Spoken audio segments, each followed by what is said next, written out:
Hi, hello, നമസ്കാരം. ഏവർക്കും എന്റെ ചാനലിലേക്കും എന്റെ വീഡിയോയിലേക്കും വീണ്ടും വീണ്ടും വീണ്ടും സ്വാഗതം. അപ്പോൾ ഒരു പടത്തിന്റെ ഫസ്റ്റ് ഷോ കണ്ടിട്ട് ഇറങ്ങിയിരിക്കുവാണ്. നിങ്ങൾക്ക് അറിയായിരിക്കും ഇന്നത്തെ റിലീസ് പടം ഒരു പ്രത്യേക പേര്. എനിക്കൊന്നും ഇതിനു മുമ്പ് ഇങ്ങനത്തെ ഒരു പേരിൽ ടൈറ്റിൽ ഒരു സിനിമ ഇറങ്ങിയിട്ടില്ല. രേഖാചിത്രം,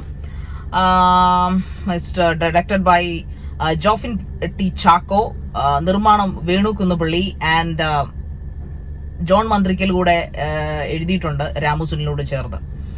അപ്പൊ രാമു സുനിലും ജോൺ മന്ത്രിക്കലും ഒക്കെ ചേർന്നിട്ടാണ് ഇതിന്റെ കഥ എഴുതിയിരിക്കുന്നത്, script. So directed by Jofin T Chacko.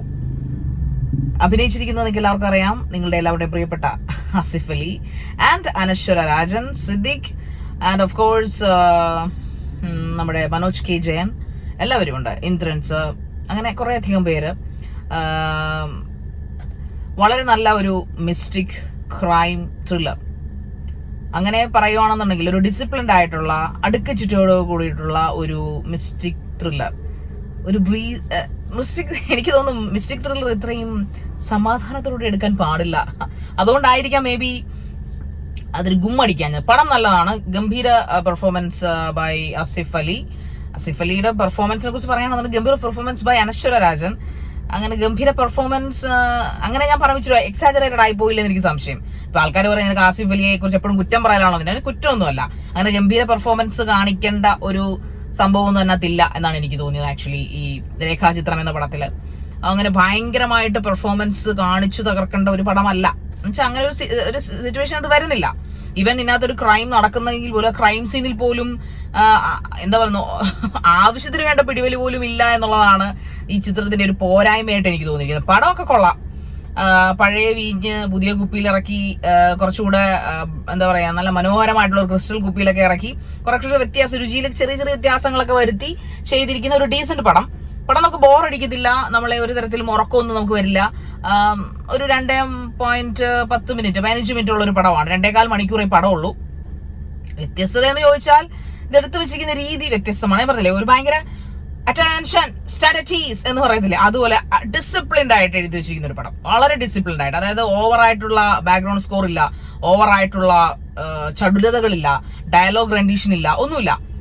ഒരു ക്രൈം അങ്ങ് നടന്നു, അതിനെക്കുറിച്ച് അങ്ങോട്ട് അന്വേഷിക്കാൻ തുടങ്ങിയിട്ട് പിന്നെ ചെറിയ ചെറിയ ട്വിസ്റ്റുകൾ. ഞാൻ പറഞ്ഞില്ലേ, നമ്മളിങ്ങനെ അധികം വേദനിപ്പിക്കാതെ, അധികം ഹാർട്ട് ബീറ്റ് കൂട്ടാതെ, അധികം അങ്ങനെ പാടില്ല. മിസ്റ്ററി ത്രില്ലർ ഷുഡ് ബി നമ്മളിങ്ങനെ നമ്മുടെ സീറ്റിൽ നമ്മുടെ കൈകൾ ഇങ്ങനെ ഉറപ്പിച്ച് പിടിപ്പിക്കണം, അല്ലെങ്കിൽ നമ്മളെ വല്ലാതെ ടെൻഷൻ എടുപ്പിക്കണം.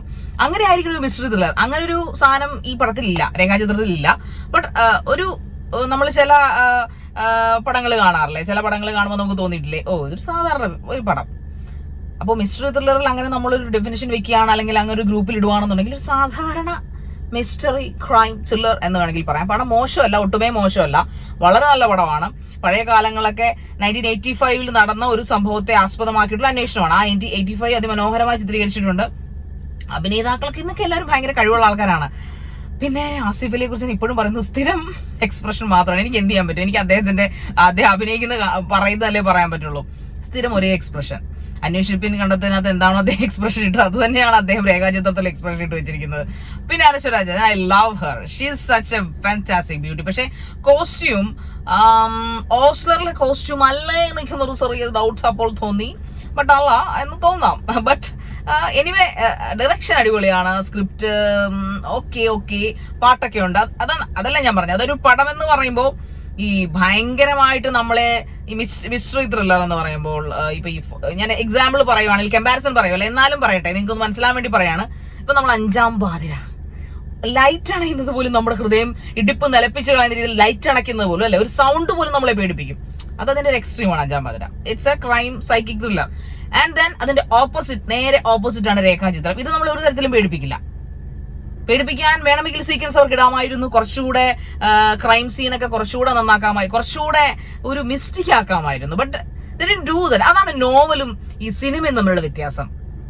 ലാജോ ജോസിന്റെ ഒക്കെ നോവൽ എടുത്ത് നമ്മൾ വായിക്കുകയാണെങ്കിൽ ഇറ്റ്സ് ലൈക്ക് ഓരോ അദ്ദേഹത്തിന്റെ ഈ എന്താ പറയാ, അദ്ദേഹത്തിന്റെ മിസ്റ്റർ കോഫി ഹൗസും ഹൈഡ്രേഞ്ചിയും ഓറഞ്ച് തോട്ടത്തിലെ അതിഥിയൊക്കെ എടുത്ത് നമ്മൾ വായിക്കുന്ന ഓരോ മൊമെന്റും നമ്മൾ ആ വേട്ടനായ്ക്കളുടെ കൂടെ അല്ലെങ്കിൽ ആ ഓറഞ്ച് തോട്ടത്തിലൂടെ ഇങ്ങനെ ഓടിക്കൊണ്ടിരിക്കും.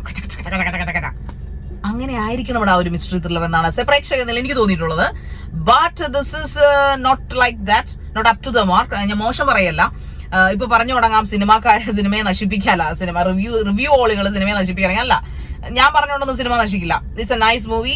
ഫാമിലിയും കുട്ടികളുമായിട്ട് വരെ വന്ന് കാണാൻ പറ്റുന്ന ഒരു മിസ്റ്ററി ക്രൈം ത്രില്ലർ. മിസ്റ്ററിയൊക്കെ ഉണ്ട്, ആവശ്യത്തിനുണ്ട്. മിസ്റ്ററിയും ട്വിസ്റ്റിങ്ങും ടേണിങ്ങും ഒക്കെ ഉണ്ട്. ഇതിനൊന്നും നമ്മളുടെ എന്താണ് നമ്മൾ മിസ്റ്ററി കാണാൻ പോകുന്നത് എന്തിനാണ്? നമ്മൾ അത് കാണണം, അതിനകത്ത് നമ്മളങ്ങനെ ആഴ്ന്നിറങ്ങണം. അങ്ങനെ ആഴ്ന്നിറങ്ങാൻ പറ്റും, പക്ഷെ നമ്മളെ അങ്ങനെ ത്രസിപ്പിക്കുന്ന, പേടിപ്പിക്കുന്ന, നമ്മളെ കണ്ണടപ്പിച്ച് അയ്യോ എന്ന് വെക്കുന്ന ഒരു സീനും ഈ പടത്തിലില്ല. ഓക്കെ, പോരായ്മകൾ ആയിട്ട് നിങ്ങൾക്ക് തോന്നാം, പക്ഷെ എനിക്ക് പേഴ്സണൽ നിലയിൽ ഇറങ്ങിയപ്പോൾ എനിക്ക് നിങ്ങളോട് ഇത് പറയാനാണ് തോന്നിയത്. കാശ് മുടക്കി നമ്മൾ വന്ന്, ഞാൻ പറഞ്ഞല്ലോ, ഞാൻ ആരാൾക്കും വേണ്ടിയും പ്രൊമോഷൻ ചെയ്ത് ഒരു പടത്തിന് റിവ്യൂ പറയാറില്ല. ഞാൻ അത്രയ്ക്കൊന്നും ആയിട്ടില്ല, ഇനി ആയാലും ഞാൻ അങ്ങനെ ചെയ്യല. നിങ്ങൾ ഈ വീഡിയോ ഇപ്പൊ ഇവിടെ കാണുമല്ലോ എന്തായാലും. ഓക്കെ, പിന്നെ കാശ് മുടക്കി തന്നെ ചിലപ്പോ മറ്റവർ വന്നിട്ട് കുറച്ചുകൂടെ ഒക്കെ നമ്മളൊക്കെ ഫേമസ് ഒക്കെ ആയി കഴിയുമ്പോൾ ചില ആൾക്കാർ വന്നിട്ട് മറ്റേ ഇത് തരാം, ടിക്കറ്റ് തരാം, പക്ഷെ നല്ലതേ പറയാമെന്ന് പറഞ്ഞാൽ ഞാൻ ചിലപ്പോൾ കണ്ടെന്നിരിക്കില്ല. ഇതെന്റെ കാശ് മുടക്കി ഞാൻ വന്ന് കാണുന്ന ഒരു പടമാണ്. സോ എനിക്ക് പറയാനുള്ള റൈറ്റ് ഉണ്ട്. കോടിക്കണക്കിന് രൂപ എടുക്കുന്ന നിങ്ങളെ പോലെ തന്നെ കോടിക്കണക്കിന് ലക്ഷക്കണക്കിന് രൂപ അതിന് കളക്ഷൻ തരുന്ന ജനങ്ങളിൽ ഒരാളെ എനിക്കും ഇതിനെ കുറിച്ച് പറയാൻ റൈറ്റ് ഉണ്ട്. So Rekhachithram is a nice movie. It's a nice well directed, well scripted, disciplined movie.